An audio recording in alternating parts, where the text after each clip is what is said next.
nombre es Julián Martínez, soy abogado penalista y voy a dar mi explicación y mi opinión respecto a lo que es la cadena perpetua para violadores y asesinos de niños. Bueno, en primer lugar hay que destacar que es un tema supremamente espinoso, más que todo porque es un tema que toca muchas fibras y de eso se ha sabido aprovechar muy bien el Congreso porque está legislando para calmar la gente. Entonces, aquí mi explicación. En primer lugar, los abogados penalistas no es que estemos en contra de los niños, que es como se ha querido hacer ver cuando ponemos nuestra opinión respecto a la inconveniencia de este proyecto de ley, que es el que crea la cadena perpetua para violadores. Nosotros comprendemos la atrocidad del delito y por eso es que creemos que más que esas medidas populistas que se están haciendo, deberían más bien enfocarse los esfuerzos del Congreso en crear una política pública estable que lleve a que se disminuyan los casos, que lleve a que se amplíe la planta del CTI, de la Fiscalía, del ICBF, que son generalmente quienes reciben y quienes dan trámite a las denuncias de abuso y acceso carnal violento. Eso es lo que nosotros pedimos y por eso creemos que en primer lugar este proyecto de ley es inútil. Ahora, ¿por qué es inútil? La ciencia y la base científica ha demostrado que el aumento de las penas no hace que el delito se deje de cometer. Por el contrario, se ha demostrado que cuando se aumentan las penas, generalmente los jueces son más prevenidos al momento de aplicar las condenas. Caso que analizaremos más adelante. Cuando se analizan las cifras respecto a la cantidad de delitos que se cometen al crear o aumentar una pena, generalmente no disminuyen. ¿Y esto por qué? Porque la persona que comete el delito por lo general no le importa saber cuál es la pena del delito, sino cuál va a ser las consecuencias si lo comete. ¿A qué me quiero referir con esto? Digamos, muchas veces el que comete el delito no se ha leído el Código Penal, no sabe cuál es la pena para el delito que planea cometer, porque generalmente lo que está haciendo es aprovechando una oportunidad. Sin embargo, lo que le preocupa realmente al delincuente es si va a ser judicializado o no. Entonces, por eso es que nosotros los penalistas no defendemos esta medida populista. Por el contrario, ¿qué creemos? Que el Congreso debería más bien guiar sus esfuerzos a crear una política pública.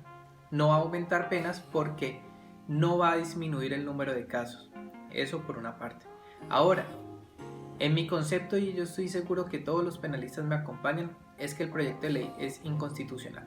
No solamente por unos errores de forma que tuvo al momento de tramitarse en el Congreso, sino que en Colombia el artículo 34 de la Constitución prohíbe por completo la cadena perpetua y la pena de muerte para cualquier tipo de delito. ¿Y esto por qué? Porque Colombia es un estado social y democrático de derecho, el cual uno de los derechos fundamentales, que es el de no se le trate como un delincuente toda su vida a pesar de haber cometido un delito. ¿Por qué? Porque esto está dentro de los principios rectores del derecho penal. Es decir, la pena no es un acto de venganza, la pena es un acto de resocialización. Entonces es muy común encontrar opiniones diciendo es que los violadores no se rehabilitan, los violadores nacieron violadores y se mueren violadores. Sin embargo, no es lo que muestra la experiencia empírica.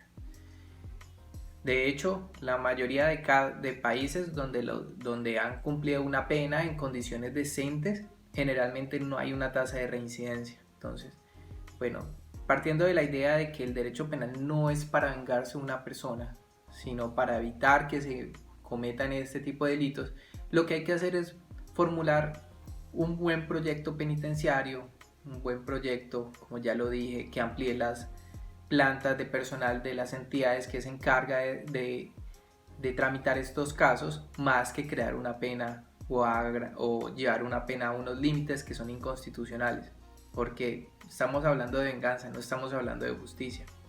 Por último, en este tipo de casos hay una tendencia, y la tendencia es que las violaciones se producen en la privacidad del hogar. Generalmente se producen por una familiar de la víctima, y aunque no lo sea, generalmente se hacen en ambientes privados donde no hay testigos, no hay cámaras, no hay otros elementos materiales probatorios más que el testimonio del menor. Entonces, ¿qué pasa?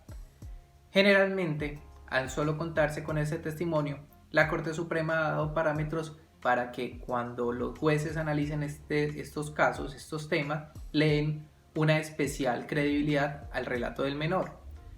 Esto pues basado también en unos peritajes que harían los psicólogos, que son los psicólogos forenses del ICBF y por último la Cámara Gesell, para darse cuenta que si el testimonio del menor es claro, es expreso, se entiende.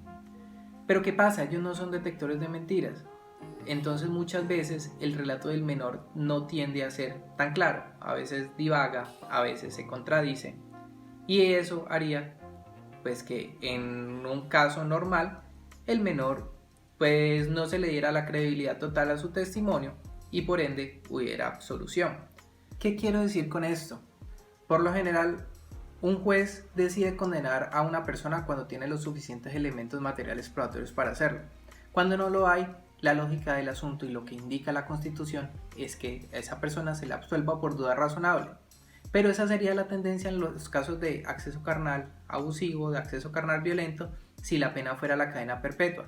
Porque una cosa es que un juez condene a una persona a 12 años de cárcel, 15, 16, 20, y otra cosa con un testimonio que puede llegar a ser muy vago, sin corroboración de otros elementos materiales probatorios, y otra cosa es que lo haga una cadena perpetua.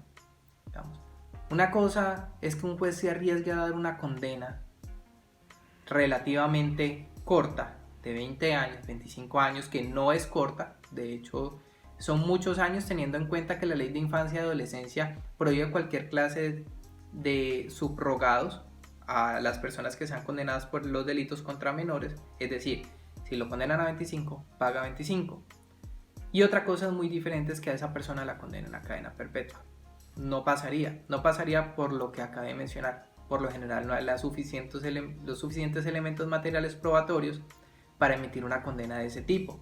Y no es que se pueda decir, como hay menos elementos materiales probatorios, pues lo condeno a más poquito, porque es que es negro o es blanco, hay condena o hay absolución. Entonces por eso yo creo que en el evento práctico de que se aplique o por alguna razón llegase a pasar este proyecto por la Corte Constitucional, sería más impunidad para los delitos contra los niños. Porque como ya lo dije, para un juez arriesgarse a emitir una sentencia a una cadena perpetua con tan pocos elementos materiales probatorios es muy difícil. En un evento práctico, las sentencias condenatorias para violadores serían exclusivas para eventos muy específicos, muy especiales, donde haya un video o donde haya una corroboración testimonial muy fuerte o donde hayan secuelas muy graves, que por lo general cabe aclarar que no siempre están en los casos, porque a veces no se denunciaron en ese momento o simplemente fueron tocamientos que no dejaron unos rasgos, no dejaron secuelas, no dejaron rasgos que puedan ser analizados por medicina legal. Entonces, por esas tres razones, como ya lo dije, el proyecto no solamente es inútil, sino que también es inconstitucional, seguramente no va a pasar la Corte Constitucional, y por último es inconveniente, haría muy difícil que la Fiscalía pudiera lograr condenas para las personas que cometen este delito. Ahora por último, ¿por qué pasan este tipo de proyectos? Como ya lo dije en precedencia, son temas que tocan fibras muy dolorosos para los colombianos. No hay nada que nos duela más a todos que un caso como el de Juliana Zambonío, el que pasó recientemente, donde una niña fue violada y luego asesinada por una persona. Es el acto más detestable que puede pasar. Sin embargo, no podemos seguir pensando y con el corazón.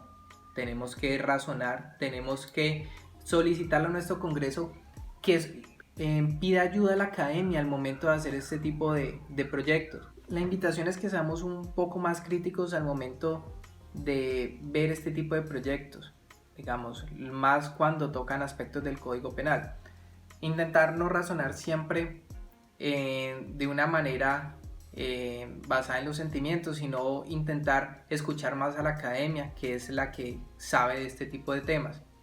¿Por qué? Porque terminamos siendo maleables para el Congreso, que simplemente los utiliza a los niños como bandera política para ser reelegidos 4 años. Esa es la razón por la que el proyecto ha sido presentado innumerables veces y nunca ha podido pasar, porque siempre la Corte Constitucional en su concepto dice que no se puede realizar, simplemente porque la Constitución lo prohíbe y porque no es conveniente.